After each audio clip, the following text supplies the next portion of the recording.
आइए साथियों, आज 18 नवंबर 2022 को बनने वाले करंट अफेयर्स के क्वेश्चनों की श्रृंखला को हम आगे बढ़ाते हैं और कुछ प्रीवियस ईयर के बड़ी परीक्षाओं में पूछे जाने वाले प्रश्नों को भी आज लिया गया है।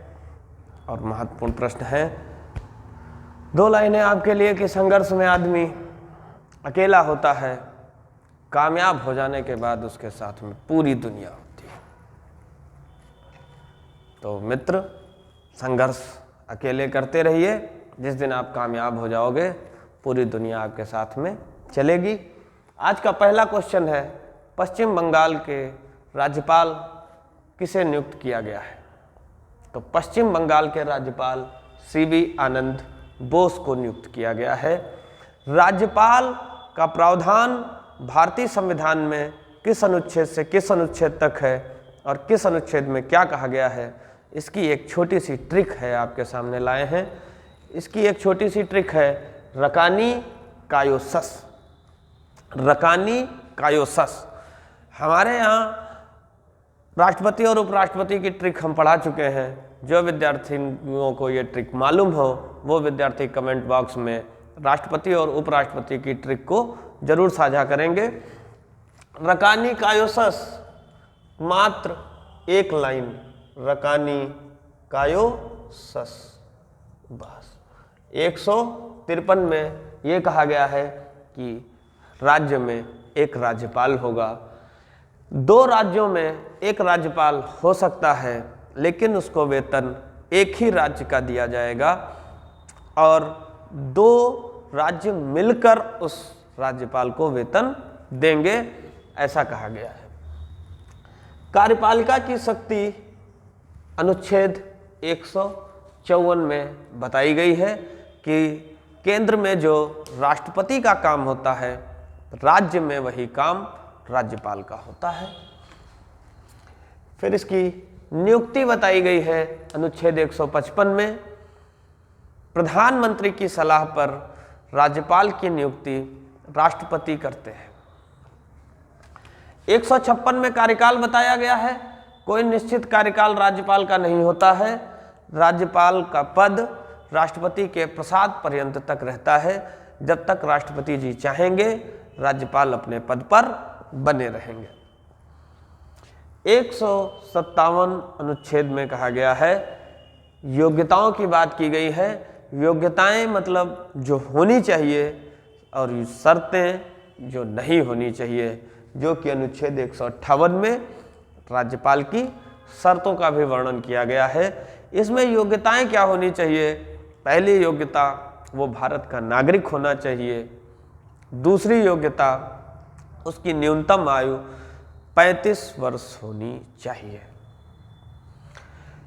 लोकसभा सदस्य बनने की न्यूनतम आयु क्या है? राज्यसभा सदस्य बनने की न्यूनतम आयु क्या है? मतदान करने की न्यूनतम आयु क्या है? राष्ट्रपति और उपराष्ट्रपति बनने की न्यूनतम आयु क्या है? ये रही न्यूनतम आयु से पूछे जाने वाले प्रश्नों की श्रृंखला। आपको जो जो मालूम हो आप वो उस क्वेश्चन का कमेंट बॉक्स में आंसर दे सकते हैं। भारत जलवायु परिवर्तन सूचकांक में कौन सा स्थान लेकर आया है? अभी इसका 8वां स्थान आया है। 2021-22 में ये 2 स्थान पीछे था, 10वें स्थान पर था। शुरू के 3 स्थान खाली रखे गए हैं क्योंकि कोई भी देश सभी मापदंडों पर खरा नहीं उतर पाया है। 4थे नंबर पर डेनमार्क देश का स्थान है और शुरू के 3 स्थान खाली रखे गए हैं। कुछ प्रमुख सूचकांकों के बारे में बात करते हैं। Global hunger index, global hunger index में भारत का 107वां स्थान है। हेनले पासपोर्ट इंडेक्स में भारत का 27वां स्थान है, 87वां, 87। ग्लोबल इनोवेशन इंडेक्स में भारत का 40वां स्थान है। विश्व प्रेस स्वतंत्रता सूचकांक में भारत का 150वां स्थान है। विश्व खुशहाली सूचकांक में 136वां स्थान है। ऐसा स्थान है कि आपको बहुत जल्दी याद हो जाएगा, जब भी आपका किसी से 36 का आंकड़ा होगा तो आप नहीं खुश रह सकते। और खुशहाली सूचकांक में 136वां स्थान है, याद करने के लिए है बस। पर्यावरण प्रदर्शन सूचकांक में 180वां स्थान है भारत का। ये बहुत ही खराब स्थिति है भारत की। विश्व प्रतिस्पर्धा सूचकांक में 37 मतलब 37वां स्थान है। ये प्रमुख सूचकांक थे जो आने वाली परीक्षा के लिए बहुत महत्वपूर्ण है। इन्हें आप नोट कर लीजिए, पढ़ लीजिए। अंतर्राष्ट्रीय पर्यटन मार्ट किस राज्य में शुरू हुआ है? तो ये मिजोरम में शुरू हुआ है, आइजोल शहर में शुरू हुआ है। 17 नवंबर को शुरू हुआ है। 3 दिवसीय यह आयोजन है और इसका 10वां संस्करण शुरू हुआ है। वांगला उत्सव मेघालय में शुरू किया गया है। ये आपको अभी हमने कुछ दिन पहले पढ़ाया था, 1-2 दिन पहले। भारत अंतर्राष्ट्रीय व्यापार मेला नई दिल्ली प्रगति मैदान में इसका आयोजन किया जा रहा है। अमूर फाल्कन फेस्टिवल मणिपुर में मनाया जा रहा है। मेगा कृषि और प्रदर्शनी मुरैना मध्य प्रदेश में लगाई गई है। ये सारे क्वेश्चंस बहुत महत्वपूर्ण हैं। हमारे विद्यार्थी जो नोट करके मुझे दिखाते हैं, बहुत खुशी होती है मुझे जब आप ये वीडियो से करंट अफेयर्स नोट करते हैं, तो हमें लगता है कि आप मंजिल के बहुत ही करीब पहुंच चुके हैं। करंट अफेयर्स सभी प्रतियोगी परीक्षाओं में पूछा जाता है। काशी तमिल संगम का आयोजन किस शहर में हुआ है? तो ये बनारस में हुआ है, वाराणसी में शुरू हुआ है। 17 नवंबर से शुरू किया गया है। लगभग 1 महीने का ये कार्यक्रम है। इसमें जो दक्षिण भारत और उत्तर भारत के वेशभूषा, भाषा, कल्चर, इन सब से हम परिचित होंगे। हमारी भाषा और संस्कृत से वो लोग परिचित होंगे। उत्तर भारत और दक्षिण भारत दोनों को एक दूसरे को समझने का मौका मिलेगा। लोगों के लिए ये समझने के लिए बहुत अच्छा मौका है। बाजरा मिशन कहाँ शुरू किया गया है? देखिए, गेहूं की खेती होती है, धान की खेती होती है और गन्ना सबसे ज़्यादा लगाया जा रहा है। लेकिन बाजरे की फसल की पैदावार के लिए जागरूकता फैलाने के लिए बाजरा मिशन कार्यक्रम की शुरुआत असम राज्य में की गई है। बाजरा उत्पादक देश दुनिया में सबसे बड़ा भारत है। इसके बाद नाइजीरिया है, चीन तीसरे नंबर पर है। राष्ट्रीय मिर्गी दिवस कब मनाया गया? राष्ट्रीय मिर्गी दिवस 17 नवंबर को मनाया गया और अंतर्राष्ट्रीय मिर्गी दिवस 14 फरवरी को मनाया गया। दोनों याद रखेंगे। राष्ट्रीय और अंतर्राष्ट्रीय तिथियों में बहुत कंफ्यूजन हो जाता है। राष्ट्रीय मिर्गी दिवस 17 नवंबर, अंतर्राष्ट्रीय मिर्गी दिवस 14 फरवरी को मनाया जाता है। उत्तराखंड हाई कोर्ट नैनीताल से किस शहर में ट्रांसफर हो गई है?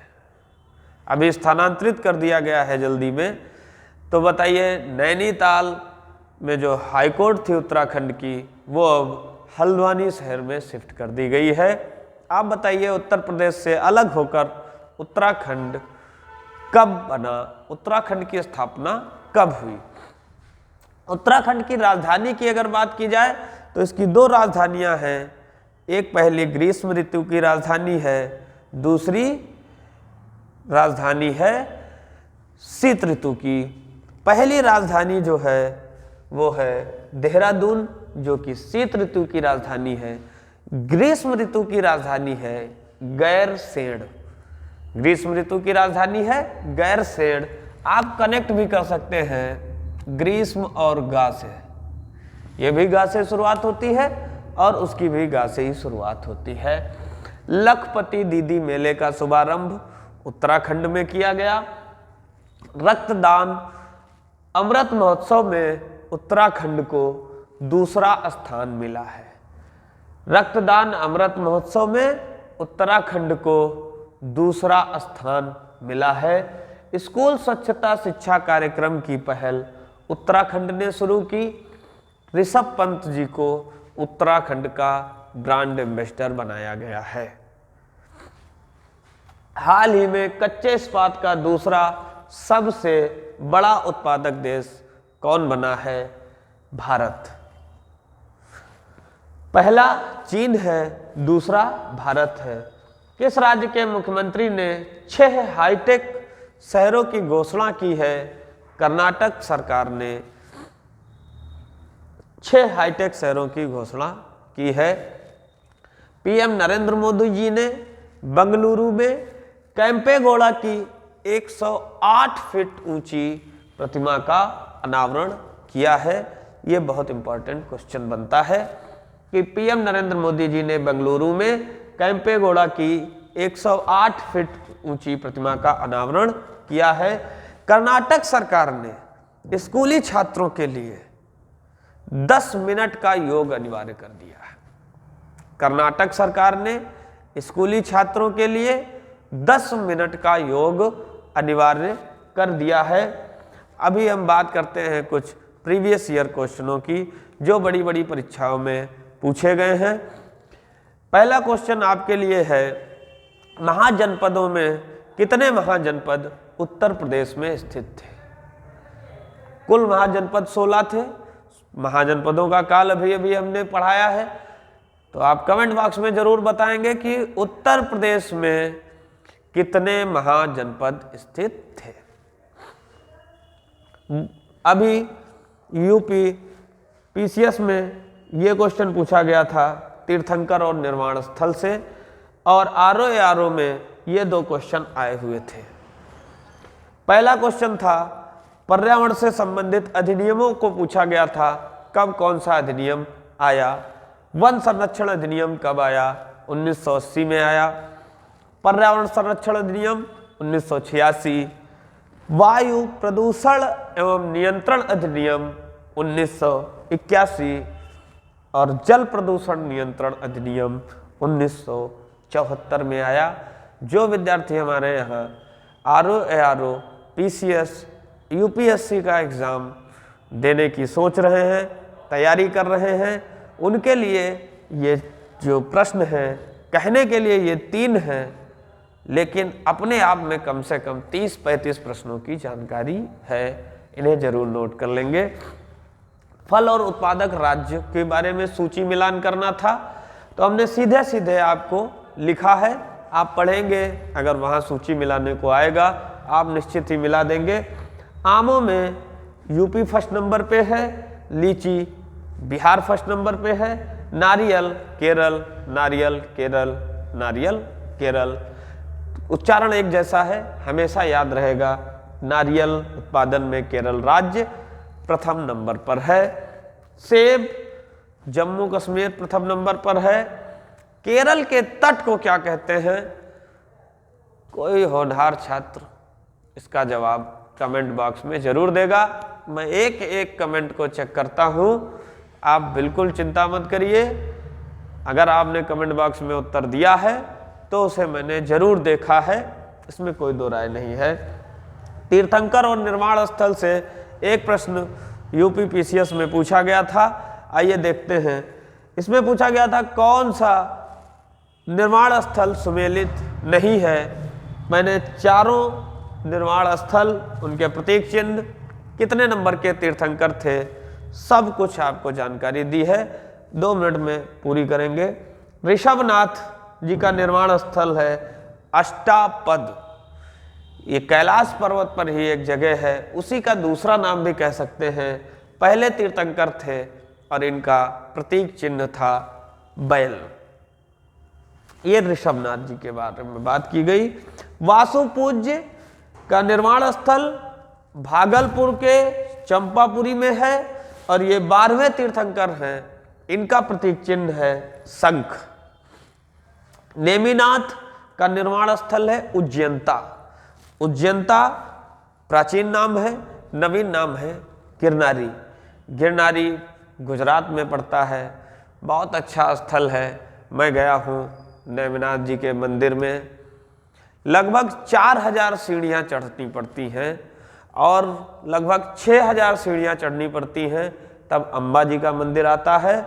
और यदि आप मुख्य मंदिर में जाना चाह रहे हैं तो आपको 9999 सीढ़ियाँ चढ़नी पड़ेंगी और वहाँ रुकने का कोई इंतज़ाम नहीं है, आपको उसी दिन चढ़कर वापस भी आना है नीचे। बहुत अद्भुत यात्रा है, बहुत आनंद आया और मैं जा चुका हूँ। नेमिनाथ का निर्वाण स्थल उज्जैनत्या गिरनार पर्वत गुजरात है। 22वें तीर्थंकर हैं, प्रतीक चिन्ह शंख है। महावीर स्वामी जी का निर्वाण स्थल पावापुरी बिहार में है। 24वें तीर्थंकर हैं और इनका प्रतीक चिन्ह सिंह है। महावीर स्वामी का निर्वाण स्थल पावापुरी बिहार में है। 24वें तीर्थंकर हैं, प्रतीक चिन्ह सिंह है। आज के प्रश्नों की श्रृंखला यहीं पर समाप्त होती है। उम्मीद है आप अपनी बेहतर तैयारी हमारे साथ कर रहे होंगे। आप मेहनत करिए, लगन से आप पढ़िए, कोई भी मंजिल आपसे दूर नहीं है, कोई भी लक्ष्य मनुष्य के साहस से बड़ा नहीं है। हारा वही है जो मन से लड़ा नहीं है। हमें आप पर पूरा विश्वास है, आप हम पर भी थोड़ा विश्वास रखिए। यदि आप पर डे हमारी वीडियो को देख रहे हैं तो यकीन मानिए करंट अफेयर्स और स्टैटिक जीके अभी कुछ ही दिनों में मैं इतना आपका मजबूत कर दूंगा कि आपको भी पूरा विश्वास हो जाएगा कि हाँ सर, अब कोई प्रश्न हमसे छूटेगा नहीं, अब कोई भी प्रश्न छोड़ने की जरूरत नहीं है। हम हर प्रश्न को तैयार रहेंगे, हर प्रश्न के उत्तर के लिए तैयार रहेंगे। पेपर चाहे कैसा भी आए, हमारे लिए वो आसान ही होगा। बस मेहनत करते रहिए। शुभ रात्रि, जय हिंद, जय भारत।